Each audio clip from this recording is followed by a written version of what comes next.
সিটং, যেটি কমলালেবু গ্রাম নামে পরিচিত। অনেকেই হয়তো জানো। আজ আমরা চলে এসেছি সিটংয়ে। আমাদের 2 দিনের প্যাকেজে থাকা প্লাস খাওয়া সবটাই তোমাদের দেখাবো। আর এই হোমস্টেতে যেতে গেলে দেখো এই রাস্তাটা, এতটা উঁচু রাস্তা হেঁটে হেঁটে যেতে হবে, মনে হচ্ছে ট্রেকিং করেই আমরা আমাদের হোমস্টেতে যাবো। তো চলো, আমরা চলে এসেছি আমাদের এই হোমস্টেতে। এত সুন্দর একটা বাড়ি। তো এই হোমস্টেটি ওনার, যিনি আমাদের এনজিপি থেকে পিক আপ করে নিয়েছিলেন এবং ঘুরিয়েছেন কার্শিয়াংয়ের কিছু ভিউ পয়েন্ট। এই বাড়িটা হচ্ছে ওনারই। ওনার ব্যবহার খুব ভালো, হোমস্টেটাও খুব সুন্দর দেখো। আর হোমস্টের চারিপাশে কমলালেবুর গাছ। কমলালেবু সিজনে আসলে তোমরাও দেখতে পারবে অরেঞ্জ কালারের বড় বড় কমলালেবু হয়ে আছে। যেহেতু আমরা সিজনে যাইনি, অফ সিজনে গিয়েছিলাম, তাই এখানে কমলালেবুগুলো ছোট ছোট সবুজ হয়ে আছে। অবশ্যই আমাদের যাওয়ার ইচ্ছা আছে আবার সিজনে, কমলালেবু সিজনে কমলালেবু দেখার জন্য। তো চলো, এখন আমরা যাচ্ছি আমাদের হোমস্টেতে।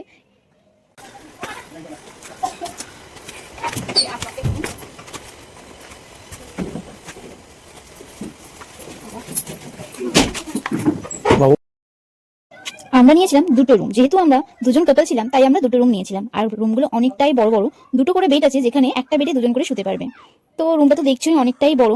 আর এই বাইরে থেকে, জানলা থেকে এত সুন্দর একটা ভিউ দেখতে পাবো ভাবতেই পারিনি। এই হচ্ছে কি বাথরুম, অনেক পরিষ্কার পরিচ্ছন্ন বাথরুমটা। আর ভিউ পয়েন্টটা তোমাদের দেখিয়ে দিচ্ছি। আমাদের জানলা দিয়ে ভিউটা কি সুন্দর লাগছে, তোমরাই দেখে নাও। দারুণ লাগছে দেখতে। রুমের বাইরেটা ব্যালকনি, ব্যালকনি থেকেও দারুণ সুন্দর দৃশ্য দেখা যায়। উপরে পাহাড়, মেঘ, আর এই পাশ দিয়ে রাস্তা। বেশ দারুণ লাগে এরকম ভিউ দেখতে। তো যারা যারা এরকম ভিউ দেখতে চাও, অবশ্যই তোমরা শিটং এ চলে আসো, এরকম সুন্দর ভিউ দেখতে পাবে। এই হচ্ছে ওনাদের কিচেন। তো আমি তো এখানে বসে পড়েছি খাওয়ার জন্য, কারণ আমাদের লাঞ্চের টাইম অনেকক্ষণ আগে পেরিয়ে গেছে, প্রায় 4টে মতন বাজে। আমাদের এখানে আস্তে আস্তে অনেকটাই লেট হয়ে গেছিল, কারণ কার্শিয়াংয়ে অনেকগুলো ভিউ পয়েন্ট আমরা ঘুরে তারপরে এসেছি সিটংয়ে। তাই আমাদের অনেকটা লেট হয়ে গেছে লাঞ্চ করতে করতে। আর আমি এখন রাইস সার্ভ করে দিচ্ছি। তো রাইসটা খুবই ভালো ছিল, শুধু রাইস না, খাবার দাবার সত্যি খুবই ভালো ছিল।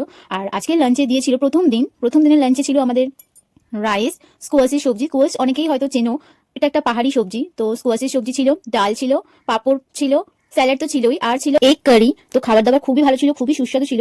আর ওনাদের ব্যবহারও খুবই ভালো। যারা আসতে চাইছো অবশ্যই আসো। পাহাড়ে একটা জিনিসই প্রবলেম, সেটা হচ্ছে লোডশেডিং। দেখো এখানে আমরা খেতে বসেছি, কিন্তু এখানে লোডশেডিং হয়ে গেছে।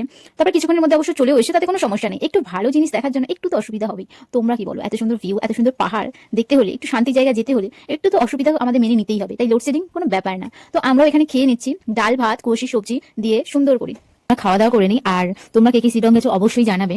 তো আমার নেক্সট বারও আসার ইচ্ছা আছে কমলালেবু সিজনে। তো তোমরাও যদি আসো, অবশ্যই কমলালেবু সিজনেই আসবে, তবেই ভালো দেখতে পাবে।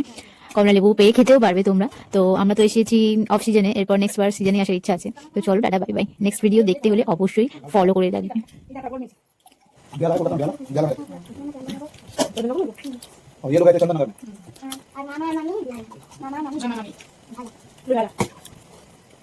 Mau.